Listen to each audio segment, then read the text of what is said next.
to you by Sensodent K. बस pack नहीं है। SLS पैराफिन और दूध का करंट भी कौन? तो लाइफ का करंट ऑन। कुछ भी तो ट्राई करके देख ले। Sensodent K toothpaste for sensitive teeth.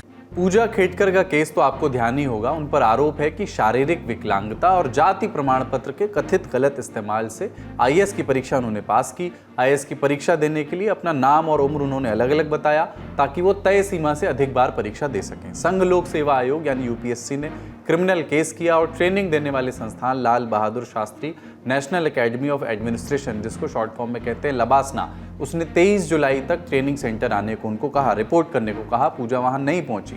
खबरों में तो उन्हें लापता भी कह दिया जा रहा है, लेकिन इन सारी बातों के बीच यूपीएससी ने अब लिया है एक बड़ा कदम। इस कदम को देखें तो लगता है कि यूपीएससी द्वारा करवाई जाने वाली हर परीक्षा, जिसमें सिविल सेवा का इम्तिहान भी शामिल है, का तरीका बदल जाएगा। आज के ललन टॉप शो में हम यूपीएससी द्वारा निकाले गए उस टेंडर पर बात करेंगे। इसे परीक्षा सुधार की दिशा में बड़ा कदम माना जा रहा है। परीक्षा सुधार अच्छी बात है, पर इसके अतिरिक्त क्या क्या किया जा सकता है, इस पर बात होगी। मसलन सिस्टम के भीतर बैठकर पूजा खेडकर जैसे आरोपियों की मदद करने वालों की सुध कैसे ली जाएगी, और department of personal and training DOPT इस बारे में और क्या क्या कर सकता है। साथ में लेंगे देश की संसद का हाल और आखिर में जानेंगे दिन की सुर्खियां। अपन है कुलदीप और आप देखना शुरू कर चुके हैं दी ललन टॉप शो। यूपीएससी के टेंडर के बारे में बताएं उसके पहले आपको यूपीएससी द्वारा करवाए जाने वाली परीक्षाओं की एक बुनियादी जानकारी दे देते हैं। देश में 11 तरह की सेवाओं के लिए यूपीएससी हर साल परीक्षा आयोजित करवाता है। इन 11 सेवाओं में अलग अलग किस्म के पद होते हैं। इन सेवाओं में कौन कौन सी सेवाएं हैं? Civil service examination, engineering service examination, combined medical services examination, combined defence service examination, national defence academy examination, naval academy examination, special class railway apprentice, Indian forest service examination, Indian economic service या Indian statistical service examination, combined geo scientist and geologist examination, centre armed police forces assistant commandant जिसके जरिए बनते हैं उसको वो examination. अपनी ये मुख्य सेवाएं हैं जिनका एग्जाम यूपीएससी कराता है। खबर ये है कि इन परीक्षाओं में सुरक्षा बढ़ाने के लिए यूपीएससी ने अब एक टेंडर निकाला है। टेंडर यानी कि ठेका। और इस टेंडर में पब्लिक सेक्टर की जो कंपनियां हैं उनसे ये कहा गया है कि कंपनियां यूपीएससी द्वारा करवाए जाने वाली परीक्षाओं में टेक्निकल सपोर्ट के लिए बोली लगाएं। अंग्रेजी में बोली लगाने की प्रक्रिया को बिडिंग कहते हैं। किस किस्म के टेक्निकल सपोर्ट की मांग की गई है? आधार बेस्ड फिंगरप्रिंट का सत्यापन, वेरिफिकेशन, अभ्यर्थियों के चेहरे की पहचान, क्यूआर कोड से लैस परीक्षा के एडमिट कार्ड, आर्टिफिशियल इंटेलिजेंस पर आधारित सीसीटीवी द्वारा लाइव निगरानी। इसके अलावा इस टेंडर में कुछ और बातें भी साफ की गई हैं, जैसे कि जो भी कंपनी परीक्षा के लिए तकनीकें मुहैया कराएगी, यूपीएससी उन्हें परीक्षा 2 से 3 हफ्ते पहले हर सेंटर पर अभ्यर्थियों की संख्या दे देगा। इससे कंपनियों को सेंटर पर तैयारी करने में सहूलियत होगी। इसके अलावा परीक्षा के 1 हफ्ते पहले यूपीएससी उक्त कंपनी को सभी अभ्यर्थियों का नाम, रोल नंबर, फोटो और दूसरी तमाम जानकारियां देगा, जिससे सत्यापन में मदद मिले। कंपनियों को हर केंद्र पर पर्याप्त मात्रा में लोग उपलब्ध कराने होंगे जिनके हाथों में क्यूआर कोड स्कैनर होंगे। ये लोग परीक्षा केंद्रों पर आने वाले लोगों के एडमिट कार्ड पर बने क्यूआर कोड को स्कैन करेंगे, जिसमें यूपीएससी के डेटाबेस में मौजूद सारी जानकारियां सामने आ जाएंगी और अभ्यर्थी का वेरिफिकेशन, सत्यापन हो सकेगा। मेंस परीक्षा, इंटरव्यू और सत्यापन के फेज में भी कंपनियों को सभी चयनित अभ्यर्थियों की पहचान सत्यापित करनी होगी। कंपनियां अभ्यर्थियों की उस डिटेल का मिलान करेंगी जो उन्होंने परीक्षा का फॉर्म करते हुए दी थी। एआई आधारित सीसीटीवी का इस्तेमाल परीक्षा दे रहे अभ्यर्थियों और परीक्षा निरीक्षकों की गतिविधि को देखने के लिए किया जाएगा। इन एआई कैमरों के सिस्टम को तयशुदा मौकों पर अलर्ट जारी करना होगा, जैसे कि अगर परीक्षा के दौरान एंट्री एग्जिट गेट पर गतिविधि हो, अगर परीक्षा के दौरान क्लासरूम में फर्नीचर सही तरीके से ना लगा हो, यदि कैमरा बंद हो या उन्हें ब्लैक स्क्रीन के जरिए किसी चीज़ से ढककर या ब्लॉक करके रखा गया हो, अगर परीक्षा के 1 घंटे पहले या 1 घंटे बाद क्लासरूम में कोई गतिविधि हो, अगर परीक्षा निरीक्षक मूवमेंट करते ना दिख रहे हों, या फिर परीक्षा प्रश्न पत्र वाले कमरे में तय समय में तय लोगों से ज़्यादा लोग मौजूद हों, यदि परीक्षा वाले कमरे में लड़ाई झगड़ा दिखाई दे, यदि परीक्षा वाले कमरे में फ़ोन दिखाई दें, यदि नकल जैसी चीज़ें होती हुई दिखाई दें, इन परिस्थितियों में ये कैमरे यूपीएससी के कंट्रोल रूम में अलर्ट जारी कर देंगे और परीक्षा निरीक्षक हस्तक्षेप कर सकेंगे। परीक्षाओं के बाबत यूपीएससी जिन बदलावों की ओर बढ़ रही है वो हमने एक्सपर्ट से भी समझा। जो यूपीएससी का उत्तरदायित्व है वो परीक्षाओं को कंडक्ट करने का है और पिछले 75 साल से वो अच्छी तरह से सारी परीक्षाएं कराती हैं। उनका सिलेक्शन प्रोसेस को मैं समझता हूँ कि कभी चैलेंज नहीं किया गया, और अगर चैलेंज किया भी गया है तो यूपीएससी हमेशा से एक ऐसी संस्था बन के सामने आई है जिन्होंने अपने प्रोसीजर्स को, अपने सिस्टम्स को बहुत अच्छी तरह से डिफेंड किया है। अब सवाल ये है कि जो रीसेंट कंट्रोवर्सी है जिसमें एक और एडिशनल रिस्पॉन्सिबिलिटी हम समझते हैं कि यूपीएससी की है, कि वो अगर जो डॉक्यूमेंट्स कैंडिडेट्स प्रोड्यूस कर रहे हैं उनका सत्यापन या उनका क्रॉस वेरिफिकेशन करे। तो मैं समझता हूं कि यूपीएससी इस वक्त खुद इंटरनली इस चीज के लिए इक्विप्ड नहीं है कि जो डॉक्यूमेंट्स उसके सामने सबमिट किए हैं लाखों कैंडिडेट्स ने, और जो फॉर्म उन्होंने भरा है, एक तो यह है कि सरसरी तौर से अगर उस फॉर्म में और डॉक्यूमेंट्स में कोई डिस्क्रिपेंसी है तब तो वो देख सकती है उसको। लेकिन मिसाल के तौर पर आपने कोई सर्टिफिकेट दिया है, कोई कास्ट सर्टिफिकेट दिया है या यूनिवर्सिटी की डिग्री दी है आपने, तो वो डिग्री सही है या फेक है उसको जांचने का की क्षमता यूपीएससी में नहीं है। और मैं समझता हूं कि उनके ऊपर ये जिम्मेदारी डालना भी अनुचित होगा, क्योंकि अगर इतने लाख लोग अपीयर होते हैं तो how can UPSC find out कि ये सारी जो डिग्रीज दी गई है ये फेक है या जेन्युइन है। पहली बात तो अगर इस काम को करने के लिए कोई ऐसा सॉफ्टवेयर अवेलेबल है या कोई एजेंसी है जो इस कैपेसिटी को रखती है, तो उनकी मदद लेना मेरे ख्याल उचित होगा। तो क्या आईएएस और आईपीएस जैसी बड़ी परीक्षाओं में भी नकल एक संभावना है? मतलब प्रमाण पत्रों का गलत इस्तेमाल तो हमने हाल फिलहाल में देखा, लेकिन नकल की संभावना पर हमने कुछ पूर्व अधिकारियों से बात की। देखिए, जब किसी भी व्यवस्था पर प्रश्न चिन्ह लगता है तो संभावनाएं व्यक्त की जा सकती हैं। देखिए, दिक्कत यहाँ है, देखिए हमारे देश में भ्रष्टाचार एक बहुत बड़ी समस्या है, लेकिन उसको कोई समस्या नहीं मानता और लोग खुलेआम भ्रष्टाचार कर रहे हैं और उससे बिल्कुल दंडित नहीं होते। अब आप इसको इस दृष्टि से देखिए कि ये भी एक भ्रष्ट आचरण है कि आप गलत सर्टिफिकेट दे दीजिए और उसका लाभ उठा लीजिए। तो ये हमारे देश की कल्चर का पार्ट हो, उससे बच के निकल सकते हैं। मैं हमेशा इस बात को दोहराता हूं कि जब तक इस चीज को सरकारें नहीं मानेंगी, गंभीरता से नहीं देखेंगी, तो जनता इस पर ध्यान नहीं देगी कि भ्रष्ट आचरण को किसी भी तरह की कोई छूट ना मिले, वो चाहे सरकारी पदों पर रहते हुए रिश्वतखोरी का हो या चयन प्रक्रिया में गलती करने का हो। आपने एक प्रश्न पूछा कि क्या इसमें नकल होती है कि नहीं होती। आपने अभी नीट का देख लिया, नेट का देख लिया, यही हुआ कि खुले आम जो है पर्चे हुए और कुछ लोगों ने 720 में 720 नीट में जो है प्राप्त कर लिया और बाद में खुल के सामने आ गया। जब एक देश के किसी एक संस्था में ये हो सकता है तो मुझे कोई कहने में, मैं देखिए यूपीएससी का बड़ा सम्मान करता हूँ, हम लोग उसी संस्था की पैदावार हैं और आज यहाँ पर उसी ईमानदार व्यवस्था के कारण हम लोग बैठे हुए हैं। इसलिए उसकी जब उस व्यवस्था पे जब प्रश्न उठता है तो मुझे बहुत क्लेश होता है, बड़ा दुख होता है, क्योंकि ईमानदार सिस्टम को देने वाला ये बहुत बड़ा हमारा स्तंभ है इस देश का। देखिए, नकल हो या दुरुपयोग हो किसी सिस्टम का, उस पॉसिबिलिटी को मिनिमाइज करना ही सिस्टम की जिम्मेदारी होती है। आप ये नहीं कह सकते कि हमने एक सिस्टम बना दिया और वो सिस्टम अगर कोई मैनिपुलेट कर रहा है या उसका दुरुपयोग कर रहा है तो उसकी जिम्मेदारी हमारी नहीं, वो आपकी है। तो it is part of the system कि कितने आप उसके अंदर फिल्टर्स या कितने आप चेक्स एंड बैलेंसेस इंट्रोड्यूस कर सकते हैं। तो ये तो रही एक बात। और दूसरा मैं ये समझता हूं कि इसके पीछे और कई वजूहात हैं जिनको टैकल करना जरूरी है, क्योंकि नकल करने की जो प्रवृत्ति है या पॉसिबिलिटी है वो हर एक एग्जाम के अंदर होती है। और आपने ये देखा होगा कई जगह जैसे ओपन बुक एग्जाम होते हैं, आप कर लीजिए नकल, कितनी नकल करेंगे, लेकिन वो क्वेश्चन की सेटिंग ही ऐसी होती है कि वही आदमी किताब में जवाब ढूंढ सकता है जिसको पता है कि किताब के अंदर क्या है या सवाल जिसको समझ में आता है।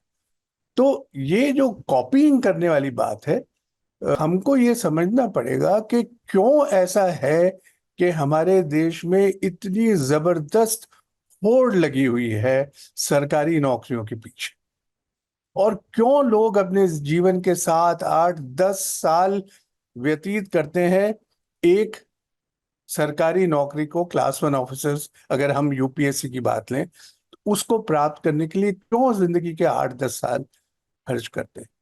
मुझे लगता है कि ये एक बहुत अहम मसला है जिसको समझने की और जिसको डिस्कस करने की जरूरत है। और मैं ये मानता हूं कि इसी वजह से इतनी सारी कोचिंग इंडस्ट्री पैदा हो गई, और उन कोचिंग इंडस्ट्री का एक वेस्टेड इंटरेस्ट है ये दिखाने में कि हमने इतने लोगों को तैयार किया, वो इतने लोग इसके अंदर पास हुए। हालांकि यूपीएससी में परीक्षा सुधार की कोशिशों से पहले भी बहुत कुछ हो चुका था, जैसे कि चेयरमैन मनोज सोनी का इस्तीफा। 28 जून 2017 को डॉक्टर मनोज सोनी यूपीएससी के सदस्य हुए। उन्हें 16 मई 2023 को आयोग का चेयरपर्सन बनाया गया। साल 2029 में उनका कार्यकाल खत्म होना था, जब पूजा खेड़कर के कागजों पर सवाल उठाए जा रहे थे और यूपीएससी को निशाना बनाया जा रहा था उसके जरिए। उस समय ही मनोज सोनी ने 20 जुलाई 2024 को अपना इस्तीफा रख दिया और कहा कि वो अपने पद से 31 जुलाई तक मुक्त होना चाहते हैं। पूछा गया कि क्या यूपीएससी पर सवाल खड़े हुए इसलिए मनोज सोनी ने इस्तीफा दिया। मनोज सोनी की ओर से जवाब आया कि इस्तीफा पर्सनल कारणों से, निजी कारणों से वो दे रहे हैं। असल वजह अब तक इसकी पता नहीं चल सकी। वापस आते हैं सुधारों पर। यूपीएससी ने परीक्षा में जो बदलाव करने की कोशिश की है, सुरक्षा और सख्त करने की कोशिश की है, उसके अलावा लबासना ने भी हाल ही में कुछ नियम कानून बनाए हैं। लेकिन वहां जाएं उसके पहले इतिहास का एक ब्रीफ दौरा कर लेते हैं। साल 1923 में ब्रिटिश शासनकाल में रॉयल कमीशन का गठन हुआ, जिसका काम था कि ब्रिटिश और भारतीय नागरिकों की बराबर की भागीदारी वाली सिविल सर्विस कमीशन का गठन किया जाए। साल 1924 में रॉयल कमीशन ने रिपोर्ट सौंपी। कमीशन की रिपोर्ट के आधार पर साल 1926 में देश का पहला सिविल सर्विस कमीशन स्थापित किया गया। 1926 की बात है ये। और बाद में साल 1935 में इसकी जगह फेडरल सिविल सेवा कमीशन की स्थापना की गई। आज़ादी के बाद बने संविधान में इस फेडरल कमीशन को संवैधानिक दर्जा दे दिया गया और नाम दिया गया यूनियन पब्लिक सर्विस कमीशन, यानी कि यूपीएससी। अब आप तो जानते ही हैं कि यूपीएससी के तहत बहुत सारी परीक्षाएं होती हैं, लेकिन अगर सबसे बहस तलब सिविल सेवा इम्तिहान की बात करें तो इस परीक्षा में आईएएस की पोस्ट पर चुने हुए लोगों की ट्रेनिंग होती है। वो ट्रेनिंग होती है मसूरी में मौजूद लबासना में, और इसी मौके पर, लबासना इंस्टीट्यूट का नाम है, और उसी मौके पर लबासना में हुए बदलावों की बात भी हम करते हैं। आपने देखा होगा कि बहुत सारे आईएएस अधिकारी यूट्यूब और दूसरे सोशल मीडिया प्लेटफॉर्म पर वीडियो या फोटोज डाला करते हैं। अधिकतर वीडियोस अधिकारियों की ट्रेनिंग और उनके काम के होते हैं। बीते दिनों लबासना ने अपने नोटिस बोर्ड पर एक नोटिस चिपकाया कि ट्रेनिंग पर आए अधिकारी अकादमी से जुड़ा कोई भी फोटो या वीडियो लबासना प्रशासन की अनुमति के बिना ना बनाएंगे, ना ही कहीं पर अपलोड करेंगे। यानी रील वाला काम अब बंद हो गया है। अब बात अधिकारियों के एक और विभाग की करते हैं जहां सुधार की दरकार है। जब अधिकारी चुने जाते हैं तो उन्हें कौन सी सेवा मिलेगी, और साथ ही उनकी ट्रेनिंग, उनकी पोस्टिंग और ट्रांसफ़र तय करने का काम जो है वो डीओपीटी करता है, जिसको directorate of personal and training कहते हैं, और वो प्रधानमंत्री कार्यालय के अधीन होता है।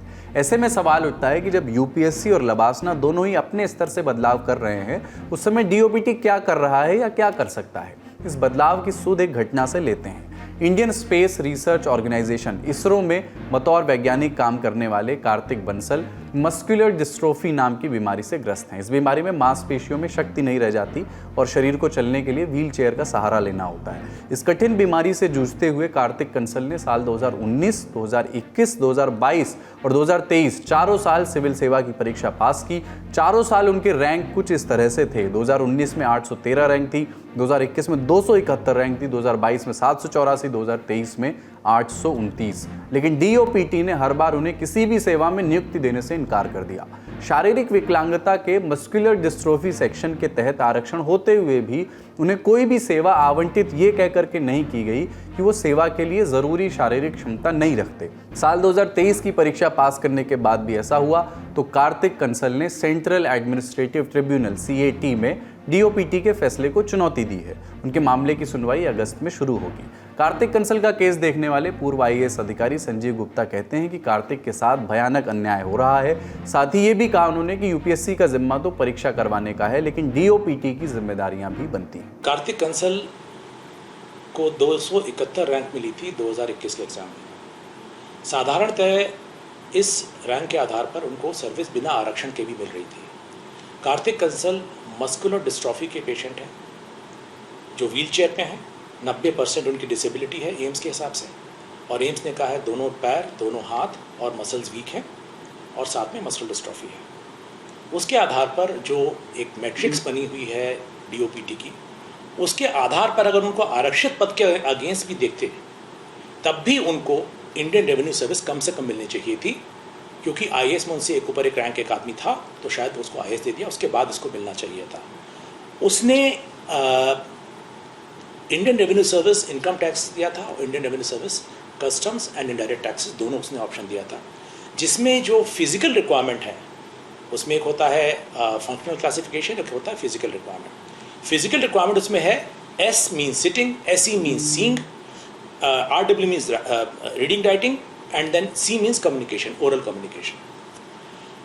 उस बच्चे ने इतना मेहनत करके यहाँ पर आया, आईआईटी रुड़की में आईआईटी क्रैक किया, उसके बाद यहाँ पर आया, 271 रैंक के बाद भी उसको आज तक कोई सर्विस अलॉट नहीं की गई है, जबकि कानून के अनुसार उसको मिलना चाहिए था। डीओपीटी के इंस्ट्रक्शंस के हिसाब से ही उसको मिलना चाहिए था, उसमें कोई शुबा नहीं है। मैं 36.5 साल का अनुभव है और जो संबंधित अधिकारी जिन्होंने डीओपीटी में काम किया उनसे बात करने के बाद मैं कह रहा हूँ कि कोई भी शक नहीं है गलती हुई है, मुझे विश्वास है कि न्याय मिलेगा उसे। लेकिन सिस्टम में सिर्फ पूजा खेड़कर जैसे लोग नहीं हैं। आप अगर सोशल मीडिया पर उचित कीवर्ड्स के साथ सर्च करेंगे तो ऐसे बहुत सारे पोस्ट आपको मिल जाएंगे जहां कई प्रशासनिक अधिकारियों के जाति, आय या विकलांगता प्रमाण पत्रों पर सवाल उठाए गए हैं। एक आशंका है कि दागियों की संख्या और भी हो सकती है। इस दाग को हटाने के लिए सिस्टम को दुरुस्त करना जरूरी है। वो कैसे होगा, वो भी पूर्व अधिकारियों से सुनिए। देखिए, किसी भी सरकार की जिम्मेदारी है कि जो भी वो नियम या कानून बनाए उसका पूरा पूरा पालन हो। जैसे सरकार ने आरक्षण की विधि बनाई और आरक्षण में उन्होंने शर्तें बना दी कि आपको एक प्रॉपर सर्टिफिकेट आपके पास होना चाहिए, ईडब्ल्यूएस का, इकोनॉमिकली वीकर सेक्शन का हो, ओबीसी का हो, विकलांगता का हो, और इसकी सारी व्याख्या कर दी कि कौन कौन लोग इस श्रेणी में आएंगे।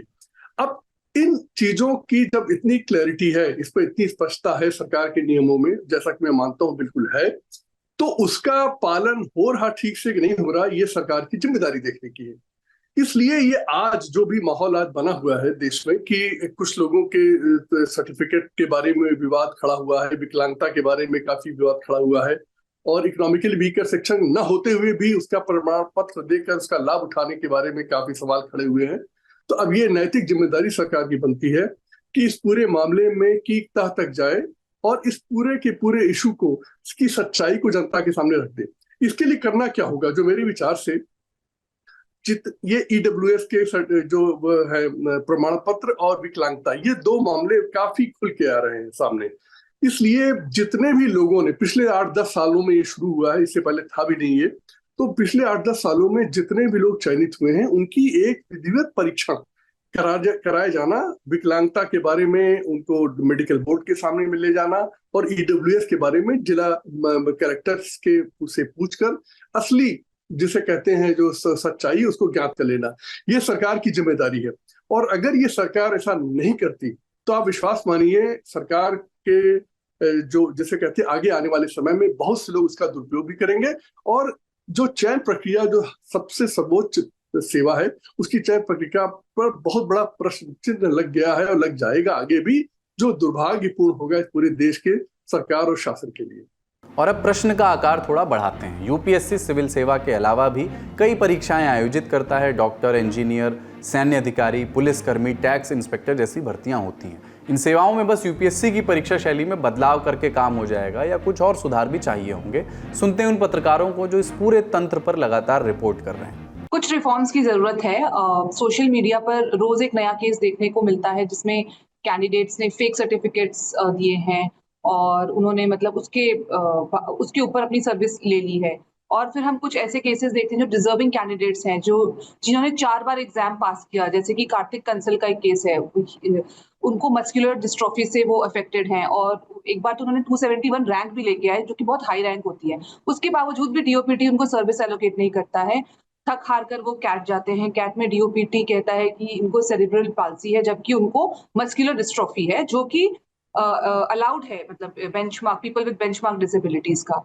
तो जब हम ऐसे केसेस देखते हैं तो एक पारदर्शिता की ऑफ कोर्स बहुत जरूरत है कि आप किस बेसिस पे जो गवर्नमेंट है वो सर्विस एलोकेट कर रही है।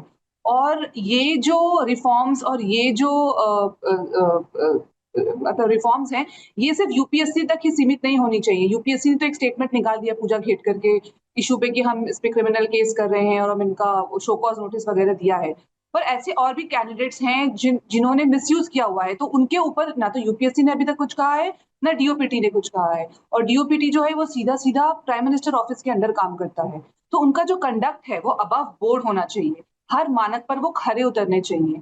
और जब ऐसे केसेस आते हैं तो एक सुओ मोटो एक स्टेटमेंट भी आना चाहिए था सरकार की तरफ से कि हम एक कमेटी बना रहे हैं, हम देख रहे हैं इसके ऊपर। ऐसा कुछ आया नहीं है। वो ऐसा लग रहा है कि उन्होंने ऐसी मतलब उसको मतलब नकार दिया है कि ऐसा भी कुछ हुआ भी है। वो एक कहते हैं ना डिनाइल में चल रहे हैं। पर इससे जैसा हम सोशल मीडिया पर भी देख रहे हैं और चर्चा भी कर रहे हैं लोग अब हर जगह कि इससे यूपीएससी और डीओपीटी की भी क्रेडिबिलिटी पे कहीं ना कहीं बहुत ज्यादा असर पड़ा है। और हाई टाइम की सरकार सामने आए और इस पे कुछ क्लैरिटी दे। यूपीएससी रिफॉर्म की बात यहीं तक, अब चलते हैं संसद भवन। पहले राज्यसभा की बात। कल जब नेता प्रतिपक्ष मल्लिकार्जुन खड़गे बजट पर बात कर रहे थे तो उन्होंने वित्त मंत्री निर्मला सीतारमण के लिए माता जी की उपमा का इस्तेमाल किया। इस पर सभापति जगदीप धनखड़ ने कहा था कि निर्मला सीतारमण मल्लिकार्जुन खड़गे की बेटी की उम्र की हैं। इस तरह की उपमा का इस्तेमाल करने पर उन्होंने आपत्ति जताई थी। अब इस मुद्दे पर आज कांग्रेस सांसद प्रमोद तिवारी ने कहा कि चूंकि खड़गे के गृह राज्य कर्नाटक में महिलाओं को अम्मा कह करके संबोधित किया जाता है, इसलिए निर्मला जी को सम्मानित महसूस करना चाहिए। खड़गे जी दक्षिण से आते हैं, कर्नाटक राज्य से आते हैं। अम्मा शब्द वहां पे तो हर भद्र महिला के लिए कहा जाता है जिसको आप सम्मान देते हैं, तो सम्मानित महसूस करना चाहिए निर्मला जी को। माता जी अम्मा का ट्रांसलेशन ही तो है। अब बात लोकसभा की संसदीय कार्य मंत्री किरण रिजिजू सबसे पहले मीडिया के कैमरों पर नमूदार हुए। कहा कि विपक्ष बजट पर चर्चा न करके जनादेश का अपमान कर रहा है। विपक्ष के लोगों ने एक भी बजट में जो अच्छा प्रावधान है इसका बारे में जिक्र नहीं करते हुए सिर्फ गाली देने का काम किया है। लोकतंत्र में दुनिया का सबसे बड़ा लोकतंत्र भारत का पार्लियामेंट में बजट के समय में बजट पे चर्चा नहीं करके राजनीतिक बात करके प्रधानमंत्री जी को गाली देने का काम करना ये किसी को शोभा नहीं देते हैं। इसके बाद किरण रिजिजू संसद के अंदर दिखे। विपक्ष पर वही आरोप उन्होंने दोहराए तो फिर हंगामा भी हुआ। सदस्य इस तरह का टिप्पणी और भाषा इस्तेमाल करता है जो संसदीय परंपरा में परमिसिबल नहीं है। सदन का गरिमा को चोट पहुंचती है तो आप समय समय में कार्रवाई करते ही हैं, उसको आप सदन का कार्रवाई से बाहर निकलने के साथ साथ बाकी अध्यक्ष जी आपके पास पावर है, आपके पास अथॉरिटी है कि कोई भी सदस्य इस तरह का व्यवहार करेंगे तो उसके ऊपर में उचित कार्रवाई या उचित टिप्पणी करने का भी माननीय अध्यक्ष जी के पास अधिकार है। हम अपना सरकार की ओर से ये कहना चाहता हूं कि मैं डिटेल में नहीं कह रहा हूं, मैं यहाँ सदन में नहीं था कल, मैं राज्यसभा में गए थे, जब आया तो ये घटना हुई। पूरी बात बोलने दो उनको, पूरी बात बोलने, पूरी आप नहीं कर पाए क्योंकि मैं चाहता तो मैं डिफेंड कर सकता हूं या उसको मैं टिप्पणी नहीं कर रहा हूं। मैं टिप्पणी नहीं करना चाहता, मैं इसे इतना कह रहा हूं कि हमारा जो भी मेंबर को प्रोवोक कौन किया, किसने किया, बोला मैं इसमें नहीं जा रहा हूं। मैं इतना ही कह रहा हूं कि अगर सदन के अंदर में उचित वक्तव्य नहीं दिया गया है तो उसको उचित कार्रवाई माननीय स्पीकर महोदय के पास है और उचित कार्रवाई माननीय स्पीकर जरूर करें। किरण रिजिजू के आरोपों पर सुनते हैं कि विपक्ष ने क्या कहा। कमाल के लोग हैं, मतलब नेहरू पे बोलिए तो ठीक है, नहीं इमरजेंसी अधिनायकवाद के खिलाफ थी। आपका अधिनायक भी बहुत भी कटघरे में अगर जेपी आज होते ना तो यही धरना पे बैठ जाते मकर द्वार के सामने। क्या बात कर रहे हैं रिजिजू जी, आईना रखा कीजिए, मतलब आप बोले तो सब सही, आप ही की खाता बही। अभी इंतजार कीजिए, बहुत झटके लगने वाले हैं, हम आपको सरोकार पे लेके आएंगे। ये ध्रुवीकरण की राजनीति हिंदू मुसलमान इंडिया पाकिस्तान ना चलेगा रे भैया। किसान मांग कर रहा है कि हमें दिल्ली आने दें। अब अगर किसान के लिए आपने कुछ ना कुछ दिया होगा तो फिर किसान प्रदर्शन क्यों कर रहा है? किसान का मन तो नहीं कर रहा कि 45 और 50 डिग्रीज में वो बॉर्डर पे बैठा रहे। बहुत से लोगों की मृत्यु हो गई है, बहुत से लोग जख्मी हो गए हैं। तो ये ऐसी बात कहनी रिजू जी की तरफ से, मैं कह रहा हूं कि ये यही दर्द है हमारा, यही देश के किसानों का दर्द है। उनको सुना नहीं जा रहा, केवल उनको ऑफिस में बैठ के ये कहा जा रहा है कि हमने आपके लिए बहुत अच्छा किया। लोकसभा में रक्षा मंत्री राजनाथ सिंह के बयान ने भी सुर्खी बनाई। वो असंसदीय भाषा इस्तेमाल करने वालों को कार्यवाही से बाहर निकाल फेंकने की बात कह रहे थे। महोदय, मैं सभी सम्मानित सदस्यों से यही अनुरोध करना चाहूंगा कि आप दोनों तरफ की स्पीशीज को उठाकर देख लें, किसने क्या बोला है। यदि किसी ने असंसदीय भाषा का प्रयोग किया है अथवा संसद की मर्यादाओं को तोड़ने की कोशिश की है तो उसे कार्रवाई से बाहर कर दिया जाए और पूरे सदन में शांति हम सब बनाए रखें और उसके बाद सदन की कार्रवाई। नहीं, दूसरा विषय एक और होना चाहिए, आज भविष्य में तय होना चाहिए, चाहे सत्ता हो चाहे प्रतिपक्ष हो, कोई भी सदस्य हो, हम इस लाइन से बाहर ना है। ओके, एक मिनट प्लीज। लोकसभा में ही झारखंड से आने वाले भाजपा सांसद निशिकांत दुबे ने इल्जाम लगाया कि झारखंड और बिहार के कई हिस्सों में स्थानीय लोगों की संख्या घट रही है और बांग्लादेश से आए मुस्लिमों की संख्या बढ़ रही है। जब संथाल परगना बिहार से अलग हुआ झारखंड, तो 2000 में आदिवासियों का पॉपुलेशन हमारे यहाँ संथाल परगना में 36% था और आज आदिवासियों का पॉपुलेशन 26%। 10% आदिवासी कहाँ गायब हो गए, कहाँ खो गए। आज क्या हो रहा है, बांग्लादेश का घुसपैठ हमारे यहाँ लगातार बढ़ रहा है। जो आदिवासी महिलाएं हैं उनके साथ बांग्लादेशी घुसपैठिए शादी कर रही है। हिंदू और मुसलमान का सवाल नहीं है। हमारे यहाँ जो लोकसभा का चुनाव लड़ती हैं महिला, आदिवासी कोटे से लड़ती हैं, उनके पति मुसलमान हैं। जिला परिषद की जो अध्यक्षा हैं उनके पति मुसलमान हैं। मुखिया जो आदिवासी होते हैं, और ये टोटल जो है आप समझे हमारे यहाँ 100 आदिवासी मुखिया है जो आदिवासी के नाम पर है और उसके पति जो है सभी के सभी मुसलमान हैं। निशिकांत दुबे के इल्जाम पर जवाब भी आए, सुनते हैं। मैं सरासर इसको विरोध करता हूं। इतना सांप्रदायिक मुद्दा पार्लियामेंट में उठाना नहीं चाहिए था, और उठाया भी तो उसको बंद कर देना चाहिए था, क्योंकि ये तो पाकिस्तान बनाने का एक षड्यंत्र है। वो सब शांति से चल रहा है और ये सवाल उठाना मतलब देश को सत्यानाश करना। लोकसभा में एक हीटेड मूवमेंट तब आया जब कांग्रेस सांसद चरणजीत सिंह चन्नी और भाजपा नेता रवनीत सिंह बिट्टू के बीच जमकर बहस हुई। बता दें कि दोनों ही सांसद पंजाब से आते हैं। तो कांग्रेस सांसद चन्नी बजट पर केंद्र सरकार को घेर रहे थे, सरकार पर लुटेरा होने जैसा आरोप लगा रहे थे। इस पर भाजपा सांसद बिट्टू खड़े हुए और उन्होंने चन्नी पर भ्रष्टाचारी होने के इल्जाम लगा दिए और कुछ ही देर में बात पर्सनल हो गई। देखिए, इनमें और अंग्रेजों में कोई फर्क नहीं, सिर्फ कलर का फर्क है। ये भी पहले सत्ता में काबिज हुए और फिर सत्ता के माध्यम से आज ये देश की राजनीति के माध्यम से पूरे देश के व्यापार पे अपने आदमियों का कब्जा करा रहे हैं। और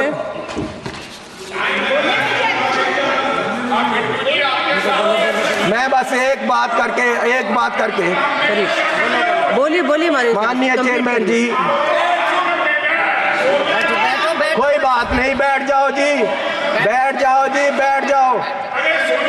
मेरे दादाजी सरदार बेअंत सिंह जी, उन्होंने कुर्बानी देश के लिए दी, कांग्रेस के लिए नहीं दी, देश के लिए दी। और ये इस चन्नी की ये अपनी जायदाद पूछे इनको, ये आप गरीबी की बात कर रहे हैं। अगर सारे पंजाब से सबसे अमीर आदमी ये ना हो और सबसे करप्ट ना हो, मैं अपना नाम बदल दूंगा। हजारों करोड़ का मालिक ये चरणजीत चन्नी है। और ये गोरा किसको कह रहे हैं? माननीय सदस्य सोनिया गांधी जी, वो कहाँ के हैं ये पहले बताएं। भाई सोनिया गांधी जी कहाँ के हैं? ये सबसे मीटू में, ये सारे केसों में ये सबसे करप्ट है। इस बहस के बाद लोकसभा को कुछ देर के लिए स्थगित कर दिया गया और इधर राज्यसभा में आम आदमी पार्टी के सांसद राघव चड्ढा बजट पर बोल रहे थे कि देश के नागरिकों से टैक्स यूनाइटेड किंगडम जैसा लिया जाता है और सुविधाएं दी जाती हैं सोमालिया जैसी।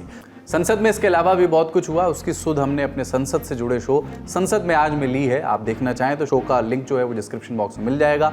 बड़ी खबर यहीं तक, अब दिन की सुर्खियों की ओर बढ़ते हैं। पहली सुर्खी है महाराष्ट्र से जुड़ी हुई। महाराष्ट्र के कई इलाकों में 24 जुलाई की रात से ही भारी बारिश जारी है। मुंबई में तो जल जमाव है ही। पुणे और पिंपरी चिंचवाड़ के भी कुछ हिस्सों में बाढ़ आने की खबर है। भारतीय मौसम विभाग ने 25 जुलाई को महाराष्ट्र के लिए रेड अलर्ट जारी किया है और बहुत ज़्यादा बारिश होने की भविष्यवाणी की है। बारिश से जुड़ी घटनाओं के चलते अब तक 5 लोगों की मौत हो चुकी है। इनमें से 3 की मौत भारी बारिश के दौरान पानी में करंट लगने से हुई है। पुणे जिले के कलेक्टर सुहास देवसे के आदेश के बाद 25 को पुणे शहर और आसपास के इलाकों में स्कूल भी बंद करा दिए गए हैं। साथ ही सभी पर्यटक स्थल भी बंद कर दिए गए हैं। सुहास ने प्राइवेट ऑफिस और इंडस्ट्रियल इकाइयों में से भी अपील की है कि फिलहाल उन्हें भी बंद रखा जाए। पुणे के अलावा महाराष्ट्र और पालघर जिलों में भी कई इलाकों में स्कूल, कॉलेज और दूसरे शैक्षणिक संस्थानों में छुट्टी घोषित कर दी गई है। ट्रेन और फ्लाइट सेवाओं पर भी असर पड़ा है। मुख्यमंत्री एकनाथ शिंदे ने लोगों से सुरक्षित स्थानों पर जाने की अपील की है।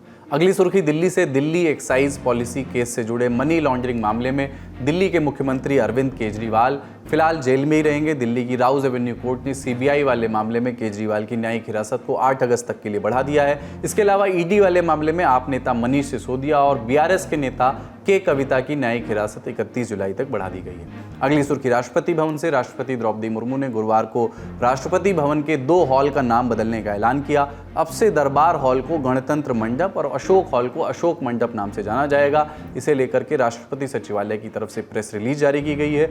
रिलीज के मुताबिक राष्ट्रपति भवन, जो कि भारतीय राष्ट्रपति का कार्यालय और आवास है, वो देश का प्रतीक है और लोगों की अमूल्य धरोहर है। राष्ट्रपति भवन के परिवेश में भारतीय सांस्कृतिक मूल्यों और प्रकृति की झलक दिखाई दे, इसलिए दोनों हॉल के नाम बदले गए हैं। अगली सुर्खी पेरिस से।